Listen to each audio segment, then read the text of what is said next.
The Hard Truth Podcast episode, Love versus Attachment, How to Tell the Difference.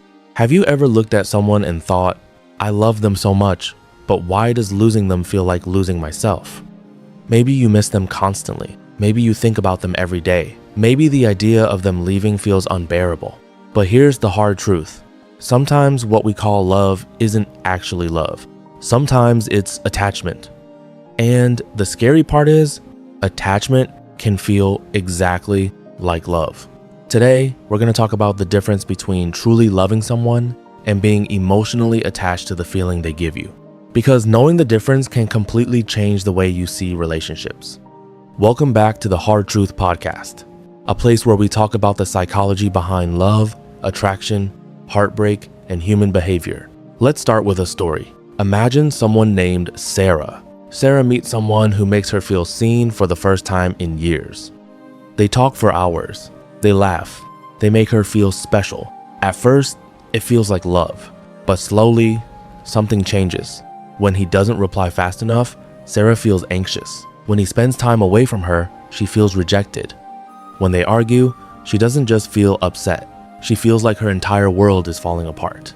And Sarah starts asking herself, why do I love someone who makes me feel this unstable? The answer might not be love. It might be attachment.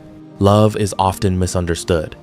Many people think love is intense emotions, the butterflies, the obsession, the constant thoughts. But healthy love is actually much quieter. Love feels like safety. It feels like, I want you in my life, but I am still whole without you. Real love allows two people to exist as individuals. You can miss someone without feeling destroyed. You can care about someone without needing constant reassurance. You can choose someone without feeling like you have no choice.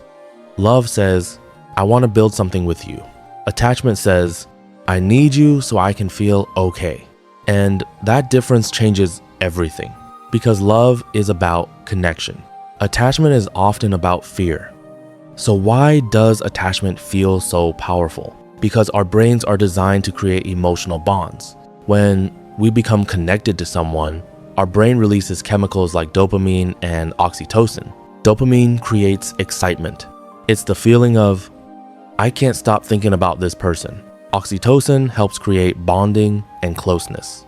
But sometimes our brain doesn't just attach to the person.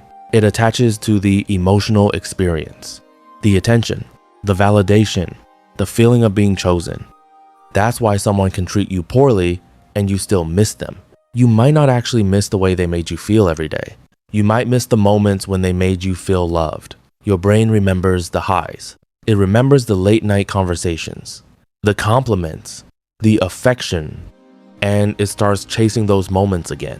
This is why people sometimes stay connected to relationships that hurt them. They're not always holding on to the person. Sometimes they're holding on to the version of the person they hoped would come back. So how do you know if it's love or attachment? Here are a few signs. First, love gives you peace. Attachment gives you anxiety. If your relationship constantly feels like a test, if you're always wondering, do they still want me? Am I enough? Are they going to leave? That might not be love. That might be fear trying to protect itself. Second, love accepts reality. Attachment focuses on potential. Love sees someone clearly. It sees their flaws, their habits, their limitations. Attachment often falls in love with the possibility. You don't love who they are.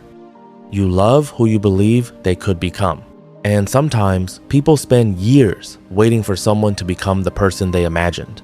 Third, love allows freedom. Attachment creates control. When you love someone, you want them to be happy. Even if they need space, even if they have their own life, attachment can create fear. Fear of losing them, fear of being replaced, fear of not being enough, and that fear can make someone hold tighter. Even when holding tighter is pushing the person away. One of the hardest things to accept is this: missing someone does not always mean they are meant for you. You can miss someone and still know they weren't good for you. You can love someone and still recognize that the relationship was unhealthy. Feelings are real, but feelings are not always instructions. Your heart can say, I miss them, while your mind says, this relationship was hurting me. And that conflict is where many people get stuck. They think, if I still feel this strongly, it must mean it was love. But sometimes strong emotions come from uncertainty, from inconsistency, from never knowing where you stand. The relationships that make us chase the hardest are not always the ones that love us the best. Sometimes the thing we are addicted to is not the person. It's the emotional roller coaster. So how do you move from attachment to healthy love? Start by learning to choose someone, not need someone. A healthy relationship should add to your life, not become the only thing holding your life together. Keep your identity, keep your friendships, keep your goals, keep the parts of yourself that existed before that person arrived. Because the healthiest love is not, I cannot live without you. It is, I can live without you, but I choose to build with you. That is where real connection begins. When two people come together not because they are incomplete, but because they want to share the life they already have. Maybe the biggest question isn't, do I love this person? Maybe the deeper question is, do I love this person, or am I afraid of losing what they make me feel? Because sometimes the person we're holding on to isn't the person in front of us. It's the feeling we're scared we'll never find again. So ask yourself, if this person could no longer give me attention, validation, or reassurance, would I still choose them for who they truly are?